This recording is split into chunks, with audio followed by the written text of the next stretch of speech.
Good morning বন্ধুরা, তোমরা কেমন আছো?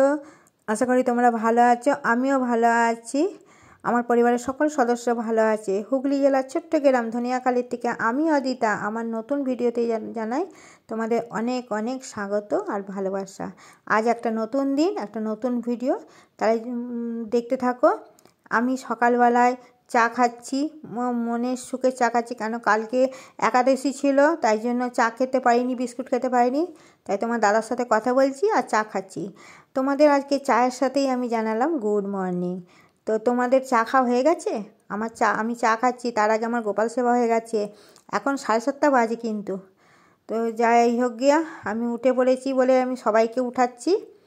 তোমার দাদা আমি খুব গল্প করছি, আর দেখছো কেমন তাড়াতাড়ি করে চা বিস্কুট খাচ্ছি। আমার না খুব খিদে পেয়ে গেছিলো, একদম প্রচুর খিদে পেয়ে গেছিলো, তাই জন্য চা খেয়ে পেটটা ভরালাম। চাটা খেয়ে পুজো করে আমি রান্নাঘরে চলে এসেছি অলরেডি। এখন বাজে 11টা। তো এইদিকে আমি ভাত বসিয়ে দিয়েছি, আলু সেদ্ধ দিয়ে ভাত বসিয়েছি, আর এখানে বিনস দিয়ে মটর ডাল সেদ্ধ হচ্ছে। আর রান্না করব হচ্ছে এই যে পনিরের তরকারি। আর রান্নাঘরটা একটু অগোছালো ছিল, কিছু বাসন পড়েছিল, চায়ের বাসন সেগুলো মেজেছি। এই যে কিছু বাসন এখন আছে, এগুলো জলে দিয়ে গুছিয়ে রাখবো। তাহলে আমি আর একটু পরে আসছি। এখন বাজে বেলা 1টা। আমার রান্না আর একটুখানি বাকি আছে পনিরের তরকারিটা হতে। আর আমি চলো দেখিয়ে নি কি করলাম। ও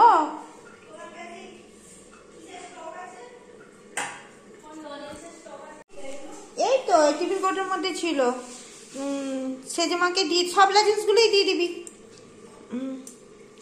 তা চলো,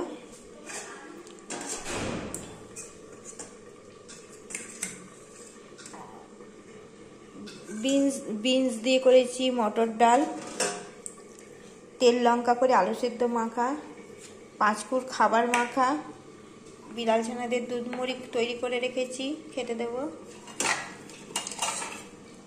এটা 5 কুর রাত্রিরের, এইটার সাথে রাত্রিরে অর্ধেক রুটি দেবো। আর এটাতে হচ্ছে পনিরের তরকারি। সব সময় সব কাজ ক্যামেরা ধরে হয় না। আমি না এই কৌটোগুলোকে পরিষ্কার করলাম। এই যে এই কৌটোগুলো মাল মুদি দোকান ফুরিয়ে গেছে, এগুলোকে পরিষ্কার করলাম, ধুলাম। কেননা এই শীতকালে আমার শরীরটা খারাপ ছিল বলে আমি বেশ এই কৌটো কাঠিগুলো এবারে ধুতে পারিনি, তাই এগুলোকে পরিষ্কার করেছি। তারপরে ওই পুজো করেছি, আর একবার 2বার করে পুজো করতে হয়, তো পুজো করেছি, অনেক কাজ। তো এটা হচ্ছে। এবার তোমার দাদাকে ফোন করি, 1:30 দিন। এখন একটু বেলা করছে খেতে আসতে, এই 1:45 বাজিয়ে দিচ্ছে। তো চলো আবার পরে আসছি। আমার পনিরের তরকারি কমপ্লিট। আর দেখে বলো তো কেমন হয়েছে পনিরের তরকারিটা, অবশ্যই কমেন্ট করো। গুড ইভিনিং, এখন বাজে 5:10। তো দুপুরবেলা ভাত খেয়ে বাসন মেজে কাপড় কেচে ভাবলাম একটু ঘুমোবো। ও বাবা, ঘুম এলোই না, কারণ এই মোবাইল পাশে থাকলে ঘুম আসে না। মোবাইল ঘাঁটলাম, কিছু ওই মন্দির আর সোমনাথের ব্লগগুলো দেখলাম, এপি ব্লগ দেখলাম, সব ব্লগগুলো দেখছিলাম। দেখতে দেখতে 5:10 বেজে গেল। এবার চলো, এবার চা খেতে হবে। চা খেয়ে সন্ধে দিয়ে দোকানে যাব একবার। কটায় দেখি এখন মাঝখানে, এখন দোকানে না গেলে না ভালো লাগে না। দেখেছো আজকে বিছানা কেচেছি, দেখানো হয়নি তোমাদেরকে, দেখাইনি। এই যে লেপের ওয়ার পরানো হয়নি, সব কিছু দেখানো যায় না অত, ওই ক্যামেরা সেট করতে করতে কাজ দেরি হয়ে যাবে। চলো, হাই পাচ্ছে, চা খেতে হবে তাড়াতাড়ি করে। আমি চুলটাকে বেঁধে নিয়েছি আর মুখে একটু ক্রিম মেখে নিয়েছি, পরে নিয়েছি, যাব দোকানে। তো তার আগে হচ্ছে গুড ইভিনিংয়ের চা, তারপরে সন্ধে দেব।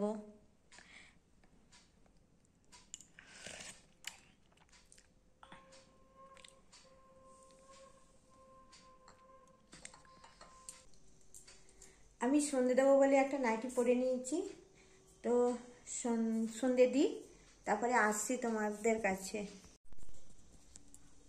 সন্ধে দেওয়া আমার হয়ে গেছে, আর গোপাল বাসু আর কিষান আছে ওদের ঘরে, ওখানেও আমি সন্ধে দিয়েছি।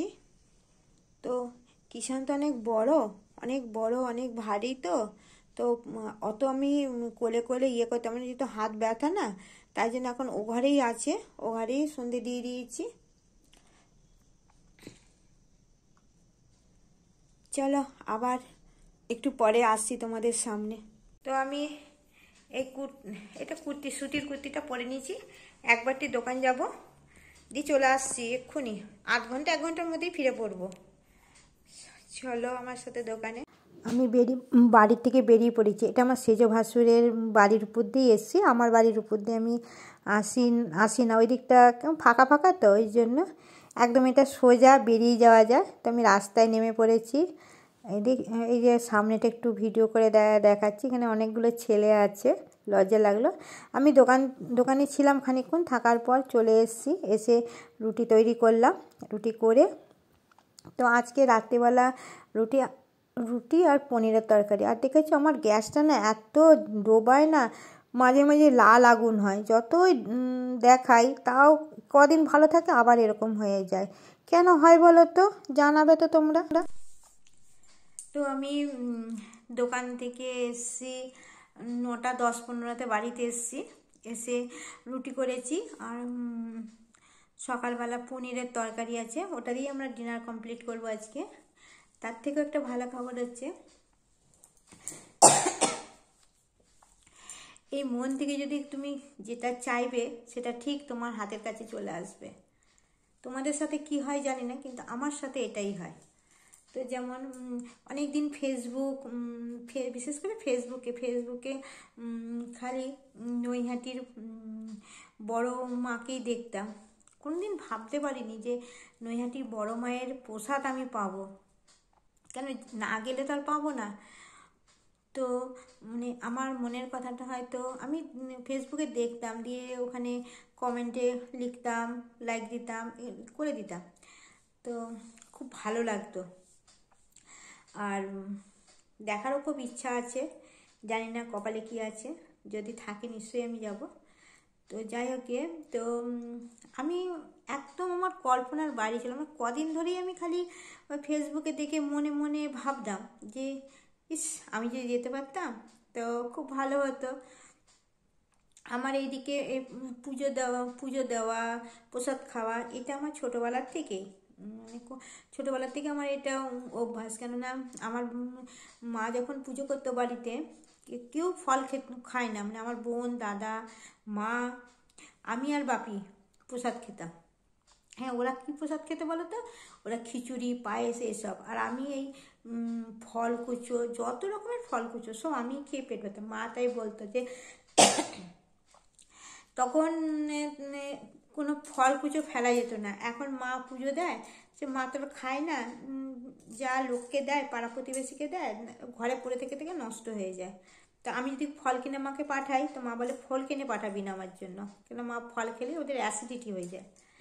তো এই জন্য আমি যত তোমাদের সাথে শেয়ার করব, আমি তোমার দাদার সাথে বা বিয়ের আগে সব ঠাকুর দেবতার জায়গাতেই বেশি গেছি, এটা আমার এখানে লেখা আছে। যাকে তো আমার দেওর, মানে আমার পিস্তুত দেওর, ও আমি জানতাম না, আমি যদি জানতাম যে ও যাচ্ছে, তাহলে আমি আর তোমার দাদা অবশ্যই যেতাম ওর সাথে। কিন্তু ওরা দুই ভাই মিলে, ওরও দুই ভাই মিলে ওরা গেছিল পরশুদিন নৈহাটিতে বড় মার কাছে। তো আমাকে দোকানে আমি ছিলাম, আমাকেও প্রসাদ দিয়ে গেল। তো আমি বললাম তুমি আমাকে বললে না, তাহলে আমরাও তো যেতাম একটু, আমিও তো দেখিনি মাকে। তো আচ্ছা ঠিক আছে, আমি তো জানি না, এবার যখন যাব তখন তোমাদেরকে বলবো। এ দেখো, কোনোদিন ভাবতে পারিনি মা আসবে, কিন্তু কারোর মাধ্যমে না কারোর মাধ্যমে মা এসছে আমার ঘরেতে। খুব হ্যাপি আমি। আর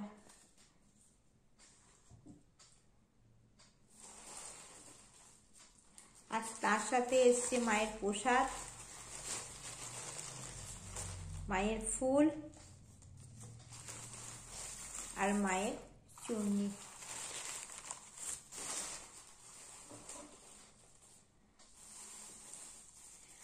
আর দেওয়া, যেহেতু জানি আমি গোপাল সেবা করি, ওই জন্য 3খানা আসন দিয়ে গেছে। কি সুন্দর দেখো, পদ্ম ফুলের মতন করা আসনগুলো,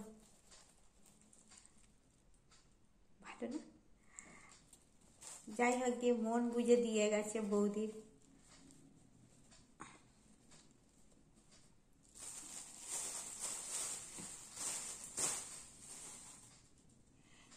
এটা বলতেই তোমাদের কাছে এলাম। আর আমার ভিডিও আমি আর বড় করছি না, আমার ভিডিও আমি এখানেই শেষ করছি। আজকে মানে হচ্ছে খুব ছোট ভিডিও হয়েছে, তো যাই হোক গিয়ে আমি আর কিছু দেখাচ্ছি না। আজকে রুটি পনিরের তরকারি রাত্রে ডিনার করব। তার সাথে আছে কি গুড়, ওটা কি গুড় গো? কি গুড়টা খাও তুমি? নলেন গুড়, মনেও থাকে না। তো নলেন গুড় আর হচ্ছে গোপালের প্রসাদ আছে, হচ্ছে তোমার হচ্ছে কি বলে মিষ্টি। তোমার দাদাকে বলছি যতদিন এখন এই গুড়ের মিষ্টি পাওয়া যাবে ততদিন তুমি গুড়ের মিষ্টি নিয়ে আসবে, গুড়ের সন্দেশ নিয়ে আসবে। কেননা চিনির মিষ্টি অত খেতে আমার ভালো লাগে না, চিনির সন্দেশটা একদমই ভালো লাগে না। সেই আমি তোমার দাদাকেই খাইয়ে দিই, নাহলে বাড়ির নাতিদের দিয়ে দিই। তো তো যাই হোক গিয়ে আমার বকবক আজকে এইটুকুই। তোমরা ভালো থাকবে, হ্যাপি থাকবে। আবার কালকে দেখা হবে একটা নতুন ভিডিওর সাথে। ততক্ষণ টাটা, গুড নাইট, বাই।